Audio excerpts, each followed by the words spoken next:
الحمدللہ عالم الغیب والشہادۃ القوی العزیز الحکیم وصلی اللہ علی خاتم الانبیاء والمرسلین وعلی آلہ وصحبہ وبارک وسلم تسلیما کثیرا کثیرا اما بعد۔ آج کا عنوان ہے زندوں کا مردوں کے لیے دعا استغفار کرنا، صدقہ خیرات کرنا مردوں کے لیے نفع بخش ہے یا نہیں۔ بزرگان محترم، اس سلسلے میں حضرات علماء کی رائے مختلف ہے۔ بعض حضرات علماء یہ فرماتے ہیں کہ کسی بھی عبادت کا اور کسی بھی عمل کا اگر آپ اپنے مردوں کو ثواب پہنچانا چاہتے ہیں، فائدہ پہنچانا چاہتے ہیں، تو نہ ثواب پہنچے گا نہ مردوں کو کوئی فائدہ ہوگا۔ یہ حضرات یہ فرماتے ہیں کہ انسان اپنی زندگی میں جو عبادت کرتا ہے، جو اعمال کرتا ہے، صرف انہی عبادتوں کا اور انہی اعمال کا ثواب آدمی کو ملتا ہے، بقیہ کسی دوسرے کے عمل کا اور دوسرے کی دعا اور استغفار کا ثواب مردوں کو نہیں پہنچتا اور اس سے مردوں کو کوئی فائدہ حاصل نہیں ہوتا۔ ان حضرات کی دلیل یہ ہے کہ اللہ تبارک و تعالیٰ نے قرآن کریم میں فرمایا وَأَن لَيْسَ لِلْإِنسَانِ إِلَّا مَا سَعَىٰ، دوسری جگہ فرمایا لَهَا مَا كَسَبَتْ وَعَلَيْهَا مَا اكْتَسَبَتْ، تیسری جگہ فرمایا گیا وَهَلْ تُجْزَوْنَ إِلَّا بِمَا كُنتُمْ تَعْمَلُونَ۔ ان آیات کریمہ سے معلوم ہوتا ہے کہ انسان کو اپنے ہی اعمال کا صلہ اور اپنے ہی اعمال کا بدلہ ملتا ہے، اور دوسرے لوگ اگر مرنے کے بعد کسی کے لیے دعا استغفار کریں، صدقہ خیرات کریں، تو اس سے مردوں کو کوئی فائدہ نہیں پہنچتا۔ دوسری دلیل ان حضرات کی رسول اکرم صلی اللہ علیہ وسلم کی ایک حدیث مبارک ہے۔ یہ فرماتے ہیں کہ رسول اکرم صلی اللہ علیہ وسلم نے ارشاد فرمایا اذا مات الانسان فانقطع عمله، کہ جب انسان مر جاتا ہے تو عمل کا سلسلہ منقطع ہو جاتا ہے۔ تو گویا رسول اکرم صلی اللہ علیہ وسلم نے اس حدیث پاک میں خبر دی کہ انسان کے مرنے پر عمل منقطع ہو جاتا ہے، پھر مرنے والے کو کوئی فائدہ اور کوئی نفع نہیں پہنچتا۔ بعض حضرات علماء کی رائے یہ ہے کہ وہ عبادات جن عبادات کے اندر نیابت جاری نہیں ہوتی، جیسے نماز ہے، روزہ ہے، اسلام ہے، ذکر ہے، قرآن کریم کی تلاوت ہے، یہ وہ عبادات ہیں جو اپنے کرنے والوں کے لیے خاص ہے، اور اپنے کرنے والوں کے علاوہ دوسرے لوگوں کی طرف یہ عبادات متعدی نہیں ہوتی۔ اگر کوئی آدمی ان عبادات کو کسی دوسرے کی طرف سے کرنا چاہے تو نہیں کر سکتا۔ تو ان عبادات کے ذریعے سے اگر کوئی آدمی کسی میت کو ثواب پہنچانا چاہے تو نہیں پہنچا سکتا۔ دوسروں کی ان عبادات کے کرنے سے میت کو کوئی فائدہ نہیں پہنچتا، اس لیے کہ حضرت عبداللہ ابن عباس رضی اللہ تعالیٰ عنہما کی حدیث ہے، رسول اکرم صلی اللہ علیہ وسلم نے ارشاد فرمایا لا یصلی احد عن احد ولا یصوم احد عن احد، کہ کوئی آدمی کسی کی طرف سے نماز نہ پڑھے، کوئی آدمی کسی کی طرف سے روزہ نہ رکھے، البتہ اگر کوئی آدمی کسی کی طرف سے گندم وغیرہ صدقے میں دینا چاہے، کسی کی طرف سے کھانا وغیرہ کھلانا چاہے، تو اس کا ثواب دوسرے لوگوں کو پہنچ جاتا ہے اور اس سے دوسرے لوگوں کو فائدہ حاصل ہو جاتا ہے۔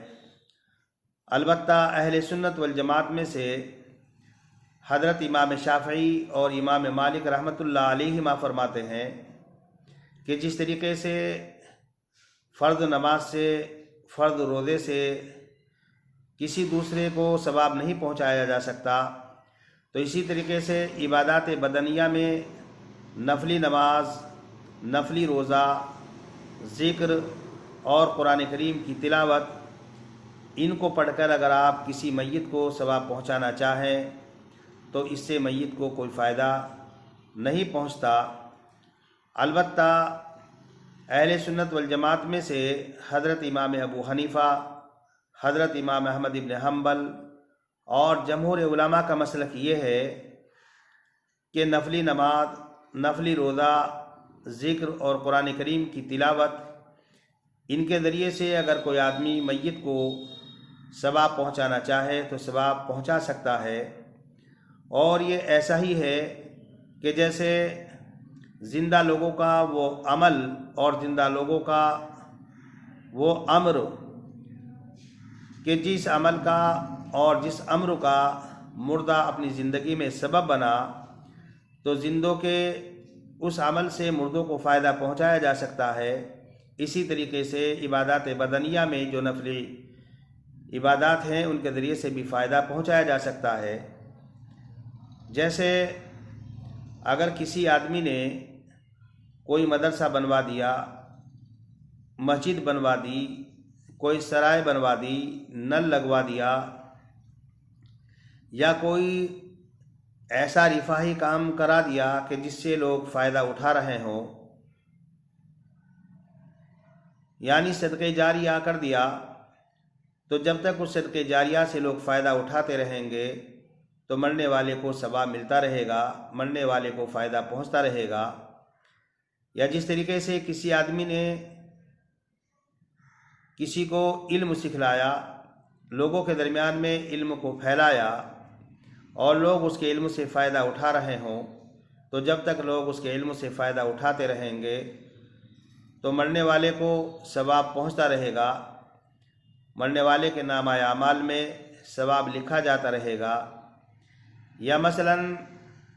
کسی مرنے والے نے نیک اور صالح اولاد چھوڑی، تو جب تک وہ نیک اور صالح اولاد دنیا میں اعمال صالحہ کرتی رہے گی، نیک اعمال کرتی رہے گی، تو ان اولاد کو تو ثواب ملے گا ہی، لیکن ان کے اعمال کا ثواب ان کے والدین کو بھی ملتا رہے گا، اور اولاد کے ثواب میں کسی طرح کی کمی اور کوئی کٹوتی نہیں کی جائے گی۔ اسی طریقے سے حضرات علماء نے فرمایا کہ اگر کوئی آدمی کسی کے لیے دعا کرے، کسی کے لیے استغفار کرے اور کسی کی طرف سے صدقہ خیرات کرے تو ان عبادات کا بھی مردوں کو ثواب پہنچتا ہے، اور مردوں کو دوسروں کے ان عبادات کے کرنے سے فائدہ حاصل ہوتا ہے۔ البتہ حج کے سلسلے میں بعض حضرات علماء کی رائے یہ ہے کہ اس سے میت کو فائدہ نہیں پہنچتا، جبکہ حضرت امام محمد رحمۃ اللہ علیہ اور اکثر علماء کی رائے یہ ہے کہ اگر کوئی آدمی کسی کی طرف سے نفلی حج کرے یا کسی کی طرف سے عمرہ کرے تو نفلی حج کا ثواب اور عمرے کا ثواب میت کو پہنچتا ہے اور میت کو اس سے فائدہ حاصل ہوتا ہے۔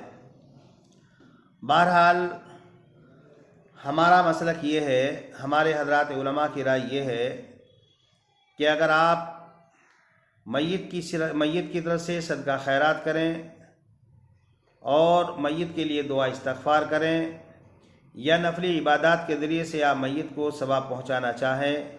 تو ثواب پہنچایا جا سکتا ہے اور میت کو اس سے فائدہ ہوتا ہے۔ ہماری دلیل یہ ہے کہ اللہ تبارک و تعالیٰ نے قرآن کریم کے اندر فرمایا والذین جاؤوا من بعدہم یقولون ربنا اغفر لنا ولاخواننا الذین سبقونا بالایمان۔ اس آیت کریمہ میں اللہ تبارک و تعالیٰ نے ان لوگوں کی تعریف کی جو لوگ اپنے بھائیوں کے لیے استغفار کرتے ہیں۔ اس سے بات معلوم ہوتی ہے کہ اگر زندہ لوگ مردوں کے لیے استغفار کریں تو مردوں کو زندوں کے استغفار سے فائدہ پہنچتا ہے۔ اسی طریقے سے آپ حضرات کو معلوم ہوگا کہ نماز جنازہ کے اندر دعا پڑھی جاتی ہے اور اس دعا سے بھی میت کو فائدہ پہنچتا ہے، ثواب پہنچتا ہے۔ رسول اکرم صلی اللہ علیہ وسلم نے ارشاد فرمایا کہ اگر مسلمانوں کی جماعت کسی شخص پر نماز پڑھے، اس کے لیے دعا استغفار کرے اور نماز پڑھنے والوں کی تعداد 100 تک پہنچ جائے اور وہ میت کے لیے سفارش کریں تو میت کے حق میں ان کی سفارش قبول کی جاتی ہے۔ تو دیکھیں، اس سے بھی معلوم ہوتا ہے کہ اگر زندہ لوگ میت کے لیے دعا کریں تو اس دعا کا فائدہ میت کو پہنچتا ہے۔ اور پھر رسول اکرم صلی اللہ علیہ وسلم سے مروی ہے، حضرت عائشہ صدیقہ رضی اللہ تعالیٰ عنہ کی روایت ہے کہ رسول اکرم صلی اللہ علیہ وسلم جنت البقیع کے اندر تشریف لے جاتے تھے اور وہاں پر اہل قبور کے لیے، قبرستان والوں کے لیے دعائے مغفرت کیا کرتے تھے۔ تو رسول اکرم صلی اللہ علیہ وسلم کا اہل قبور کے لیے دعائے مغفرت کرنا، ان حضرات کے لیے دعا کرنا، یہ اس بات کی دلیل ہے کہ اگر زندہ آدمی اپنے مردوں کے لیے دعا کرے تو اس دعا کا فائدہ پہنچتا ہے۔ حضرت مالک ابن دینار رحمۃ اللہ علیہ فرماتے ہیں کہ میں ایک مرتبہ قبرستان میں گیا، میں نے وہاں پر ایک روشنی دیکھی اور اس روشنی کے اندر سے ایک غیبی آواز آئی۔ اس کے اندر کہا گیا کہ ایک شخص کھڑا ہوا، اس نے اچھی طریقے سے وضو کیا، 2 رکعت نماز پڑھی۔ پہلی رکعت میں قل یا ایھا الکافرون پڑھی اور دوسری رکعت میں قل ھو اللہ پڑھی، اور اس نے اس قبرستان کے لوگوں کو ثواب پہنچا دیا۔ تو اللہ تبارک و تعالیٰ نے اس کی دعا کی وجہ سے، اس کی نماز کی وجہ سے اس قبرستان کے اندر روشنی پیدا کر دی، اور اس قبرستان کے مردوں کے لیے قبر کو کشادہ کر دیا گیا، قبروں کے اندر توسیع کر دی گئی۔ تو حضرت مالک ابن دینار رحمۃ اللہ علیہ فرماتے ہیں کہ جب میں نے یہ سنا تو میں نے ارادہ کر لیا کہ میں ہر جمعے کی رات کو 2 رکعت نماز پڑھ کر قبرستان والوں کو ایصال ثواب کیا کروں گا، اور میں نے یہ سلسلہ شروع کر دیا۔ تو رسول اکرم صلی اللہ علیہ وسلم کو میں نے خواب میں دیکھا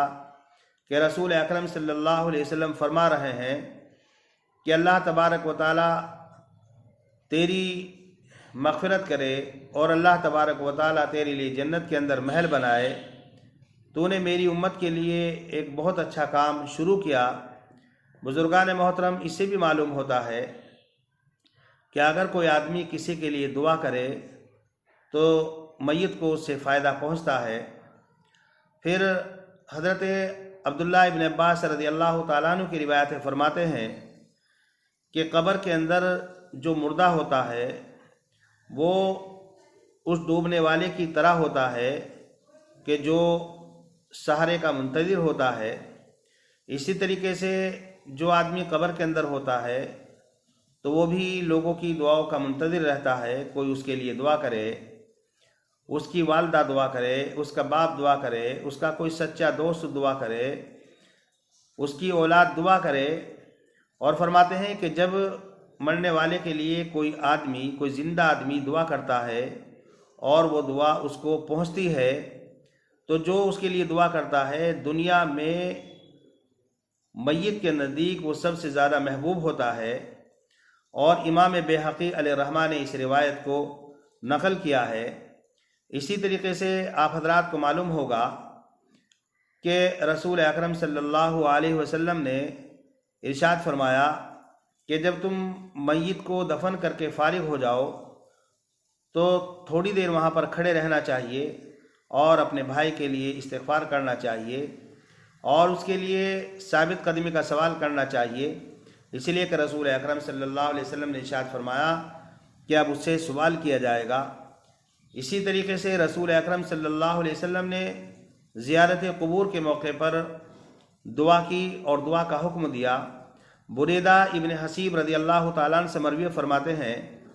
کہ رسول اکرم صلی اللہ علیہ وسلم نے ارشاد فرمایا کہ جب تم قبرستان جاؤ تو جا کر کے یہ کہو السلام علیکم اہل الدیار من المؤمنین والمسلمین وَإِنَّا إِنْ شَاءَ اللَّهُ بِكُمْ لَاحِقُونَ نَسْأَلُ اللَّهَ لَنَا وَلَكُمْ الْعَافِیَہ۔ صحیح مسلم میں حضرت عائشہ صدیقہ رضی اللہ تعالیٰ عنہ کی روایت ہے، وہ فرماتی ہیں کہ میں نے رسول اکرم صلی اللہ علیہ وسلم سے معلوم کیا کہ جب آپ اہل قبور کے لیے استغفار کرتے ہیں تو کیا کہتے ہیں؟ تو رسول اکرم صلی اللہ علیہ وسلم نے ارشاد فرمایا تم یہ کہا کرو السلام علی اہل الدیار من المؤمنین والمسلمین ویرحم اللہ المستغفرین منا ومنکم والمستاخرین۔ وَإِنَّا إِنشَاءَ اللَّهُ بِكُمْ لَاحِقُونَ۔ بزرگان محترم، ان روایات سے بھی معلوم ہوتا ہے کہ اگر کوئی زندہ آدمی اپنے مردوں کے لیے دعا کرے تو مردوں کو اس سے فائدہ پہنچتا ہے، اور اگر کوئی آدمی اپنے مردوں کی طرف سے صدقہ خیرات کرے تو صدقہ خیرات کا ثواب بھی مردوں کو پہنچتا ہے۔ صحیحین کے اندر حضرت عائشہ صدیقہ رضی اللہ تعالیٰ عنہ کی روایت فرماتی ہیں کہ ایک صاحب رسول اکرم صلی اللہ علیہ وسلم کی خدمت بابرکات میں حاضر ہوئے۔ انہوں نے کہا کہ اللہ کے پیغمبر، میری والدہ کا انتقال ہو گیا اور میری والدہ نے کوئی وصیت نہیں کی، اور میرا خیال یہ ہے کہ اگر وہ کچھ کہہ پاتی تو شاید وہ صدقے کا حکم دیتی، تو کیا اگر میں اس کی طرف سے صدقہ کروں تو کیا میری والدہ کو ثواب پہنچے گا، فائدہ پہنچے گا؟ رسول اکرم صلی اللہ علیہ وسلم نے فرمایا ہاں۔ صحیح بخاری کے اندر حضرت عبداللہ ابن عباس رضی اللہ تعالیٰ عنہما کی روایت ہے، فرماتے ہیں کہ حضرت سعد ابن عبادہ رضی اللہ تعالیٰ عنہ نے فرمایا کہ اللہ کے پیغمبر، میری والدہ کی وفات ہو گئی اور میں وہاں پر موجود نہیں تھا، تو اللہ کے پیغمبر اگر میں اپنے والدہ کی طرف سے صدقہ خیرات کروں تو کیا اس کو ثواب پہنچے گا؟ رسول اکرم صلی اللہ علیہ وسلم نے فرمایا ثواب پہنچے گا۔ تو حضرت سعد ابن عبادہ رضی اللہ تعالیٰ عنہ نے فرمایا، اے اللہ کے پیغمبر، میں آپ کو گواہ بناتا ہوں، میرا فلاں باغ ہے اور میں اپنی والدہ کی طرف سے اس کو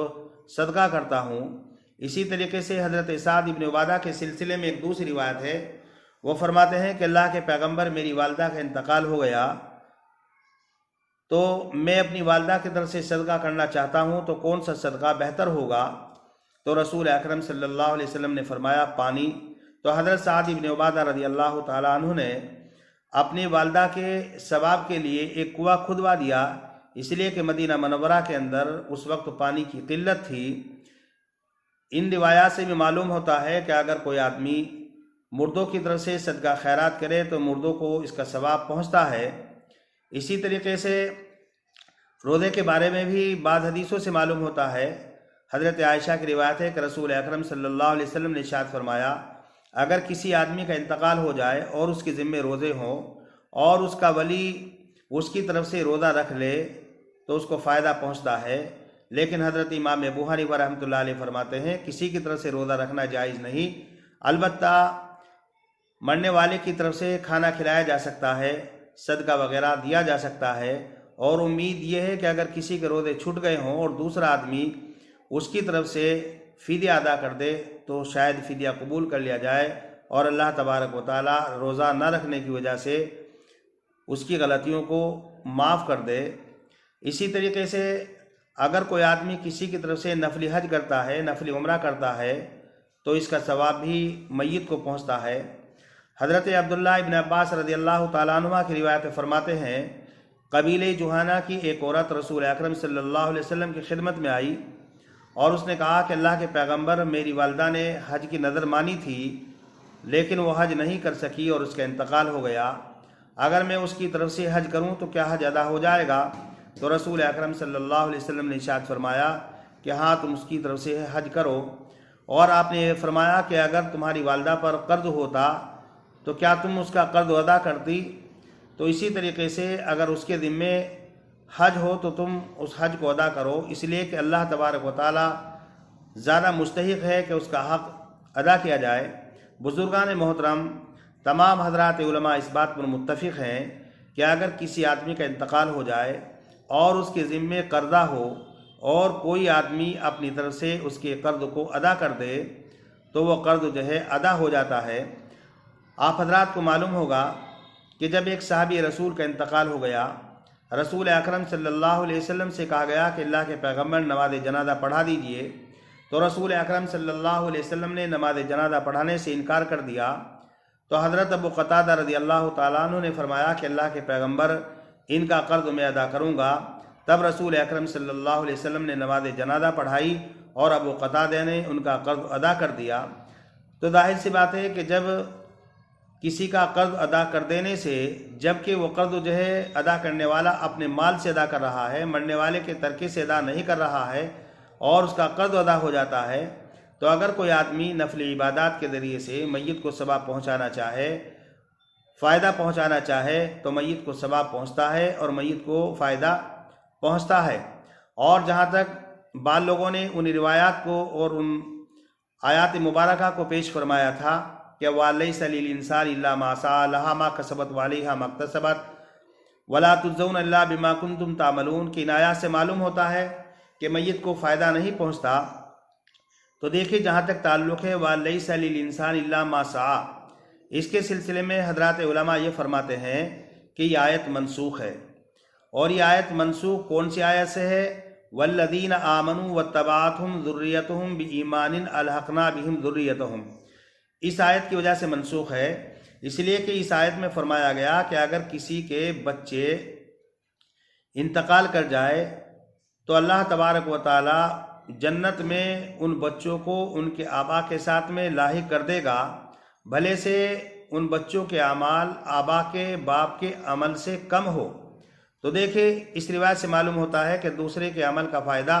دوسرے کو پہنچتا ہے۔ بعض حضرات علماء نے اس آیت کا جواب یہ دیا ہے کہ وَلَيْسَ لِلْإِنسَانِ إِلَّا مَا سَعَىٰ،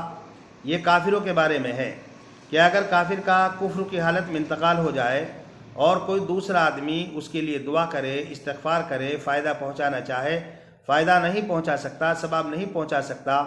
ثواب پہنچانے کے لیے، فائدہ پہنچانے کے لیے مرنے کے بعد یہ ضروری ہے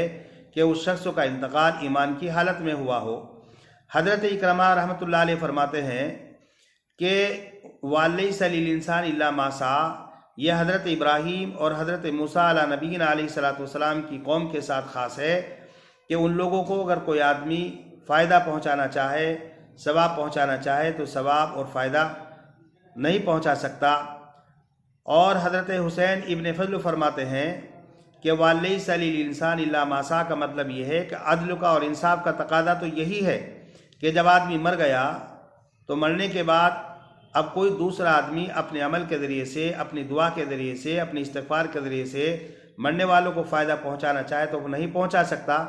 لیکن یہ اللہ کا فضل ہے، اللہ کا کرم ہے کہ اللہ تبارک و تعالیٰ نے یہ دروازہ کھلا رکھا ہے کہ کسی کے مرنے کے بعد اگر کوئی دوسرا آدمی مرنے والوں کے لیے دعا کرے، استغفار کرے، صدقہ خیرات کرے تو میت کو فائدہ پہنچتا ہے، مرنے والوں کو نفع پہنچتا ہے۔ بعض حضرات علماء نے اس آیت کا یہ جواب دیا ہے کہ اصل میں اس کا مطلب یہ ہے کہ انسان اپنی زندگی میں جب لوگوں کے ساتھ میں اچھا معاملہ کرتا ہے، لوگوں کے ساتھ میں اچھا برتاؤ کرتا ہے، اچھے خاندان کے اندر شادی کرتا ہے، اچھے نیک بچے چھوڑتا ہے، تو ظاہر سی بات ہے کہ وہ اس کے دوست ہو جاتے ہیں، اور دوست ہو جانے کی بنیاد پھر وہ مرنے کے بعد اس کے لیے دعا کرتے ہیں، استغفار کرتے ہیں، تو بہرحال ان کے اعمال کا فائدہ میت کو پہنچتا ہے۔ بعض حضرات فرماتے ہیں کہ وَلَيْسَ لِلْإِنسَانِ إِلَّا مَا سَعَىٰ کا مطلب یہ ہے کہ انسان دوسرے کے اعمال کا مالک نہیں ہوتا، اپنے ہی عمل کا مالک ہوتا ہے، اس لیے کہ دوسرے آدمی نے اگر عمل کیا ہے تو وہ اپنے عمل کا مالک ہے، اگر وہ چاہے ایصال ثواب کر دے اور اگر چاہے ایصال ثواب نہ کرے، مرنے والا اس کا مالک نہیں ہوتا۔ اور جہاں تک تعلق ہے لہا ما کسبت وعلیہا ما اکتسبت کا یا ولا تجزون الا بما کنتم تعملون کا، اس کا مطلب حضرات علماء نے یہ بیان کیا ہے کہ جس طریقے سے دنیا کے بادشاہ اور دنیا کے حاکموں کا دستور یہ ہے کہ جرم کوئی کرتا ہے، گناہ کوئی کرتا ہے اور ان کے بدلے میں دوسروں کو پکڑ لیا جاتا ہے۔ مثلا جرم بیٹے نے کیا یا جرم باپ نے کیا تو بیٹے کے بدلے میں باپ کو پکڑ لیا جاتا ہے، باپ کے بدلے میں بیٹے کو پکڑ لیا جاتا ہے۔ لیکن اللہ تبارک و تعالیٰ ایسا حاکم ہے، اللہ تبارک و تعالیٰ ایسا بادشاہ ہے کہ کسی کے جرم کی وجہ سے دوسروں کو نہیں پکڑا جائے گا۔ مثلا زید نے گناہ کیا ہے تو ایسا نہیں ہوگا کہ اللہ تبارک و تعالیٰ عمر کو پکڑ لے، یا عمر نے گناہ کیا ہے تو اللہ تبارک و تعالیٰ زید کو پکڑ لے، بلکہ ان آیتوں کا مطلب یہ ہے کہ جو جرم کرے گا، جو ظلم کرے گا، جو گناہ کرے گا، انہی کو بدلہ دیا جائے گا، انہی کو سزا دی جائے گی۔ دوسرے کے اعمال کی وجہ سے کسی دوسرے کو بدلہ نہیں دیا جائے گا، سزا نہیں دی جائے گی، جیسا کہ اللہ تبارک و تعالیٰ نے قرآن کریم میں فرمایا وَلَا تَزِرُ وَازِرَةٌ وِزْرَ أُخْرَىٰ۔ بہرحال بزرگان محترم، ان تمام روایات سے یہ مسئلہ صاف ہو جاتا ہے کہ اگر کوئی آدمی اپنی میت کی طرف سے دعا کرے، استغفار کرے، صدقہ خیرات کرے یا نفلی عبادات کے ذریعے سے ثواب پہنچانا چاہے تو ثواب پہنچا سکتا ہے اور مرنے والوں کو ان سے فائدہ ہوتا ہے۔ لیکن ایک بات ذہن میں رکھنے کی یہ ہے کہ ہم لوگ یہ سمجھتے ہیں کہ صرف مردوں کو ہی فائدہ پہنچایا جا سکتا ہے، مردوں کے لیے ہی ایصال ثواب کیا جا سکتا ہے، زندوں کے لیے گویا کہ ایصال ثواب نہیں کیا جا سکتا یا زندوں کو فائدہ نہیں پہنچایا جا سکتا۔ آپ حضرات یہ بات ذہن میں رکھیں کہ جیسے مردوں کو ایصال ثواب کیا جا سکتا ہے، اسی طریقے سے زندوں کے لیے بھی ایصال ثواب کیا جا سکتا ہے۔ صدقہ خیرات کے اندر ایک بات یہ ذہن میں رہے کہ نقد رقم کا صدقہ کرنا سب سے بہتر ہوتا ہے، سب سے اولا ہوتا ہے، اور وجہ اصل میں اس کی یہ ہے کہ جو چیز فقراء کو غرباء کو دی جا رہی ہے تو اس میں یہ دیکھا جائے گا کہ فقراء کا زیادہ فائدہ کس چیز میں ہے۔ ظاہر سی بات ہے اگر آپ غریب لوگوں کو، نادار لوگوں کو، کمزور لوگوں کو، مسکین لوگوں کو نقد رقم دیں گے تو وہ اپنی بہت سی ضرورتیں پوری کر سکتے ہیں۔ اگر ان پر قرضہ ہے تو قرض ادا کر سکتے ہیں، کھانے کے سامان کی ضرورت ہے تو کھانے کا سامان لا سکتے ہیں، پہننے کے کپڑوں کی ضرورت ہے تو پہننے کے لیے کپڑا لا سکتے ہیں۔ اس لیے سب سے بہترین جو صدقہ ہے وہ نقد رقم کا صدقہ ہے۔ دوسرے نمبر پر ہے خشک جنس دینا، مثلا غلہ دے دیا، چاول دے دیے خشک بغیر پکے ہوئے، اور وجہ اصل میں اس کی یہ ہے کہ جب ضرورت پیش آئے گی تو وہ پکا کر کے کھا سکتا ہے، بنا کر کے کھا سکتا ہے۔ اور تیسرے نمبر پر جو صدقہ ہے جو سب سے ادنا ہے وہ پکی ہوئی چیز لوگوں کو دے دینا یا کھانا وغیرہ بنا کر کے کسی کو کھلا دینا، اسے بھی ثواب ملتا ہے، لیکن یہ تیسرے درجے پر آتا ہے۔ اسی طریقے سے بزرگان محترم یہ بات سمجھنے کی ہے کہ بہت سے لوگ بکرا وغیرہ صدقے میں دیتے ہیں اور اس بکرے کے اوپر مریض کا ہاتھ پھرواتے ہیں اور یہ تصور کرتے ہیں یا عقیدہ رکھتے ہیں کہ مریض کے اندر جو بیماری تھی وہ بیماری بکرے کے اندر آ گئی اور اس بکرے کو ذبح کر دیا جاتا ہے، گویا کہ اب وہ بیمار ٹھیک ہو جائے گا۔ اس عقیدے کے ساتھ بکرے کو دینا بزرگان محترم یہ جائز نہیں، حضرات علماء نے اس کو مکروہ لکھا ہے۔ مطلقاً آپ صدقہ دے دیجئے، بس یہ کافی ہے، اس لیے کہ رسول اکرم صلی اللہ علیہ وسلم نے ارشاد فرمایا کہ صدقہ جو ہوتا ہے بلاؤں کو، مصیبتوں کو دور کرتا ہے، اور رسول اکرم صلی اللہ علیہ وسلم نے فرمایا اللہ کا جو غضب ہوتا ہے، اللہ کی جو ناراضگی ہوتی ہے تو صدقہ اللہ کے غضب کو ٹھنڈا کرتا ہے۔ اس لیے صدقہ دیتے رہنا چاہیے۔ صدقہ دینے سے اللہ تبارک و تعالی بہت سی بیماریوں کو دفع کر دیتا ہے، اور خاص طور پر رسول اکرم صلی اللہ علیہ وسلم نے تاجروں کو حکم دیا کہ تاجر لوگ جو خرید و فروخت کرتے ہیں، سامان وغیرہ بیچتے ہیں، تو بہت ساری لغویات، بہت ساری لایانی چیز اس کے اندر شامل ہو جاتی ہیں۔ اس لیے تاجروں کو خاص طور پر صدقہ دیتے رہنا چاہیے تاکہ چھوٹی چھوٹی غلطیاں اور چھوٹے چھوٹے گناہ جن کا پتہ بھی نہیں چلتا اللہ تبارک و تعالیٰ صدقہ خیرات کے ذریعے سے معاف کرتا رہے۔ بزرگان محترم، اللہ تبارک و تعالیٰ سے دعا ہے کہ اللہ تبارک و تعالیٰ مجھے بھی ان چیزوں پر عمل کرنے کی توفیق مرحمت فرمائے اور آپ حضرات کو بھی ان پر عمل کرنے کی توفیق مرحمت فرمائے۔ آپ حضرات اپنے مردوں کو یاد رکھیں، یہ ہم لوگوں کی ذمہ داری ہے، اس لیے کہ اگر ہم اپنے مردوں کو یاد رکھیں گے، ان کے لیے ایصال ثواب کریں گے، ان کی طرف سے صدقہ خیرات کریں گے، تو آنے والی نسلیں، آنے والے ہمارے بچے ہماری طرف سے بھی صدقہ خیرات کریں گے اور ہمارے لیے بھی دعا استغفار کریں گے۔ اللہ تبارک و تعالیٰ سے دعا ہے کہ اللہ تبارک و تعالیٰ ہم سبھی کو عمل کرنے کی توفیق مرحمت فرمائے۔ وما علینا الا البلاغ۔